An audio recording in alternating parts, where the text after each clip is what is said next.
اور نکاح میں جلدی کریں گے. نبی پاک صلی اللہ علیہ وسلم نے کہا نوجوان مردوں، اے مسلمان بچوں، اگر تم سے ہو سکے تو نوجوانوں نکاح جلدی کرو، اور اگر طاقت نہیں رکھتے تو روزے رکھو. نکاح جو ہوتا ہے نا، نکاح اس سے بندے کا ایمان محفوظ ہو جاتا ہے. حضور صلی اللہ علیہ وسلم نے فرمایا یہ نصف ایمان ہے نکاح. فرمایا نکاح میرا طریقہ ہے، نکاح میرا. یہ لبرل لوگ ہیں نا، لبرل لوگ آزادی رائے کی بات کرتے ہیں، اب تیزی کے ساتھ یہ چیزوں کو پرموٹ کر رہے ہیں. اتنی جلدی کیا ہے شادی کی، تھوڑی موج کر لے، تو کس چکر میں پڑ گیا ہے. اور اب تو شادی کی برائیاں بیان ہونے لگی ہیں. ناراض نہ ہونا، کچھ لوگ شغل میں مذاق میں لوگوں کا تو بھی شادی کر لے گا، تو کس چکر میں پڑ گیا، 4 دن گھوم لے. یہ وہ سوچ ہے جو سوچوں کو ناپاک کرے گی. یہ وہ سوچ ہے جو خیالات کو پراگندہ کرے گی. یہ وہ سوچ ہے جو آپ کو بکھیر دے گی. نکاح ایک بڑا بہترین طریقہ، بہترین. میں ایک خاتون کالم نگار کو پڑھ رہا تھا، وہ کہتی ہے کہ میں چونکہ کالج یونیورسٹی کی پڑھی ہوئی ہوں، تو میں کچھ حدیثوں کو سنتی تھی تو میں تبصرہ تو نہیں کر سکتی تھی کہ مجھے کوئی مولوی مارے نہ، لیکن میرے ذہن میں نے جب یہ سنا کہ نکاح سے ایمان محفوظ ہو جاتا ہے تو میں کہتی تھی کس طرح. پھر میرے محلے میں گلی میں ایک لڑکا تھا، تو اس کا کردار کچھ ٹھیک نہیں تھا، پھر اس کی شادی ہو گئی. اس کے بعد بھی اس کا کچھ ماحول خراب رہا. جب اس کی بیوی میکے جاتی، والدین اس کے موجود نہیں تھے، تنہا رہتے تھے، اس کے بعد بھی میں دیکھتی کہ مجھے لگتا کہ یہ کچھ چیزیں غلط کرتا ہے، ٹھیک نہیں ہے. کہتی ہے پھر اس کا 1-2 بچہ ہو گیا تو اس کی بیوی نے میکے جانا بالکل ختم کر دیا.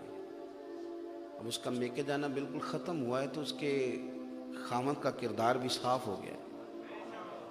وہ کہتی ہے اس کے پاس کوئی موقع نہیں ہے گناہ کا. اب میں نے دیکھا ہے کہ وہ آہستہ آہستہ مسجد کی طرف رجحان بھی کر گیا ہے. پھر ایک دن میں نے دیکھا کہ اس کے خوبصورت چہرے پر سیاہ داڑھی بھی نکل آئی ہے.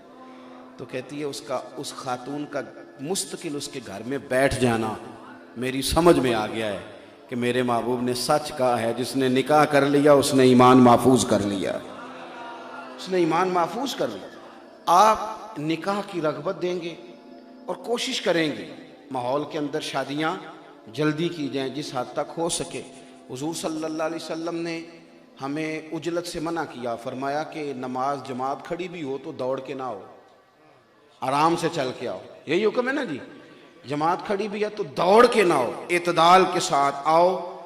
لیکن حضور نے فرمایا بچے کا مناسب رشتہ مل جائے تو شادی کرنے میں دیر نہ کرنا، پھر جلدی کرو، نکاح کر دو. جن کاموں میں جلدی کرنے کا حکم دیا ان میں سے ایک کام یہ ہے کہ شادی جلدی کرو. اس کے بعد پھر جس چیز کی ہمیں بڑی زیادہ ضرورت ہے وہ ہے بیٹی اور بیٹے کی تربیت. ان کی تربیت بچی والے سکھائیں بچی کو خاوند کے حقوق. سسر نہیں سکھا سکتا، ساس نہیں، وہ تو معاذ اللہ اپوزیشن سمجھتی ہے ساس سسر کو، وہ کیسے سکھائیں گے. سسرال والوں کی تو باتیں بری لگتی ہیں. وہ خود سکھائے، باپ سکھائے، بھائی سکھائے. اور جب کسی کے منہ سے کوئی کسی کو کسی کے حق میں قائل کرتا ہے تو بندہ جلدی قائل ہو جاتا ہے. یعنی میں آپ سے کہوں گا کہ میں بڑا اچھا آدمی ہوں، میں اس طرح ہوں، میں تو آپ کہیں گے یہ تو خود نمائی کر رہا ہے. لیکن اگر میرے دوستوں میں سے علماء میں سے کوئی بندہ بات کرے گا، کہے گا یار یہ بندہ اچھا ہے، میں نے سنا ہے کہ اچھے طریقے سے ملتا ہے، یہاں یہ جائیں تو چائے صحیح پلاتا ہے، اس کی مہمان نوازی ٹھیک، کوئی بات کرے گا تو لوگ کہیں گے جی آپ ٹھیک کہہ رہے ہیں. بھائی اگر خاوند اپنے منہ سے اپنے حقوق بیان کرے گا تو بیوی کیسے سمجھے گی؟ وہ کہے گی صرف یہی حدیثیں ہیں، دوسری کوئی نہیں. تو اگر اس کا والد، پھر میں کیا کہہ رہا ہوں میری بات پہ توجہ کریں، خدا را توجہ کریں. ابا جی سمجھائیں بیٹی کو، ابا جی سیدہ طیبہ طاہرہ حضرت فاطمہ الزہرا قربان جائیں، یہ خاتون جن گلیوں سے گزری ہیں ان گلیوں پر بھی ہماری اولادیں قربان. حضرت سیدہ خاتون جنت سیدہ فاطمہ الزہرا رضی اللہ تعالی عنہ کہتی ہیں کسی وجہ سے مولا علی شیر خدا کے ساتھ میری شکر رنجی ہو گئی. اور مولا علی شیر خدا فرماتے ہیں یہ محبت کی بات تھی، یہ کوئی لڑائی تھوڑا تھی. کہتے ہیں حضرت علی شیر خدا کہ آج بات میری وجہ سے بڑی تھی. ہو جاتی ہے نا کبھی پیار میں بات، میری وجہ سے بات بڑھ گئی. حضور تشریف لائے، سمجھ گئے کہ آج بات علی کی وجہ سے بڑھ گئی. قربان جائیں، یہ کائنات میں دھرتی پہ نظارے کہیں نہیں ملیں گے.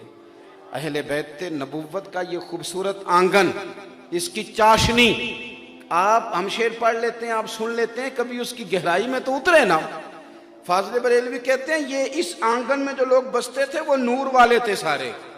نوری لوگ نوری، تیری نسل پاک میں ہے بچہ بچہ نور کا، اور تو ہے عین نور، تیرا سب گھرانہ نور کا.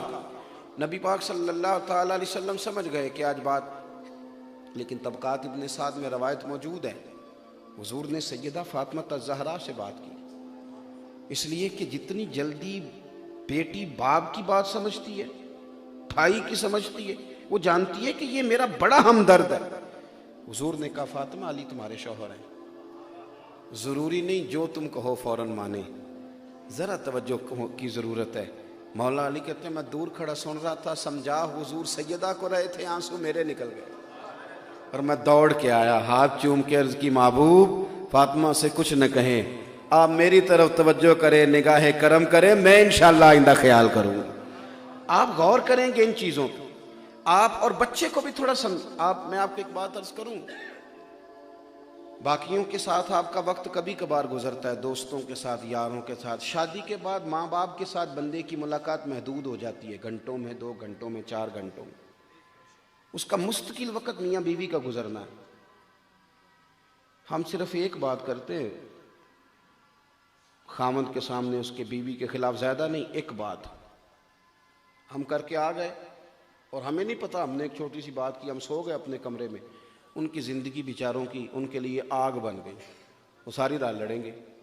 اور اگر ہم تھوڑا سا خیال کرتے، کیا خوبصورت حدیث ہے میرے نبی پاک کی، ابن حجر حدیث لائے، حضور نے فرمایا وہ شخص لعنتی ہے جو خامند کو اس کی بیوی کے خلاف اکساتا ہے، یا بیوی کو اس کے خامند کے خلاف اکساتا ہے، وہ لعنتی.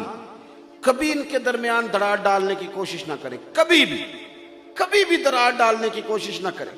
حضرت سیدہ عائشہ صدیقہ رضی اللہ تعالی عنہ اور سرکار موجود تھے، تو کسی بات میں کوئی اسی طرح بات چیت ہو رہی تھی تو مولا علی آ گئے، حضرت ابو بکر صدیق آ گئے، اور حضرت سیدہ عائشہ صدیقہ رضی اللہ تعالی عنہ کو ڈانٹنے کے لیے آگے بڑھے. تو حضور نے فرمایا ابو بکر آپ جائیے، اللہ خیر فرمائے گا، آپ جائیے. کچھ دنوں کے بعد دوبارہ آئے تو دونوں بڑے مسکرا کے بول رہے تھے. تو حضرت صدیق اکبر عرض کرنے لگے حضور کاش مجھے بھی صلح میں شامل کر لیا جاتا، مجھے بھی. لیکن میاں بیوی کیا ہیں؟ ہن لباس لکم وانتم لباس لہن، یہ ایک دوسرے کا لباس ہیں. کبھی خامند کا حق نہیں بنتا وہ بیوی کیا باہر بیان کرے، کیوں کہ وہ تو اس کا پردہ ہے، وہ تو لباس ہے، اس میں کچھ ہے ہوگی بھی تو خامند تو چھپائے گا، کیونکہ وہ لباس ہے، لباس ہی تو عیب چھپاتا ہے بندے. بیوی جتنے مرضی بھوک کاٹے، اس کے لباس ہونے کا تقاضا ہے کہ وہ کہیں جا کے اپنے خامند کا شکوہ نہ کرے، وہ کیونکہ وہ اس کا لباس ہے، وہ تو پردہ ڈالے گی. اور پھر ایک بات اور یاد رکھنا، انسان بغیر لباس کے سونا بھی نہیں لگتا. میاں بیوی ایک دوسرے کا لباس ہے، لباس بندے کو زینت والا بنا دیتا ہے، زینت والا. میں کبھی کبھی اپنی والدہ سے عرض کرتا تھا، میں کہتا تھا اماں جی یہ جو دیہات کی عورتیں انہوں نے کچھ مصیبتیں جان بوجھ کے اکٹھی کر لی، جان بوجھ کے. اب تو خیر سارے ہی لوگ چلیں، آپ کی بات نہیں کرتا، لیکن میرے کافی سارے دوست ہیں جو اس طرح کرتے ہیں کہ سالن ہی گھر میں پکتا ہے، روٹیاں بازار سے ہی آتی ہیں. اور اکثر آپ کی نہیں بات کر رہا میں، آپ کیوں پریشان ہو گئے، انہوں نے موٹر سائیکل کے آگے روٹیاں لٹکائی ہوتی ہیں، شام کو کھانا لے کے آ رہے ہیں. ہماری اماں کہتی تھیں کبھی اگر بازار سے صبح کے وقت نان آتے تو کہتی تھی یہ میری انسلٹ ہے، لوگ کیا کہیں گے کہ روٹی نہیں پکاتی گھر میں. خبردار. میرے ابا جی جانے لگتے نا، سادی عورت دیہات کی، وہ کبھی جانے لگتے باہر تو ان کے کپڑے بغیر استری کے پہن کے وہ نکلنے لگتے تو اماں دروازے پہ کھڑی ہو جاتی، کہتی آپ کا کیا بگڑے گا، لوگ تو یہی کہیں گے نا بیوی استری نہیں کر کے دیتی، تو آپ واپس جائیں، پہلے کپڑے میں نے استری کر کے رکھیں، وہ تبدیل کریں، میں تھوڑی جانے دوں گی آپ کو.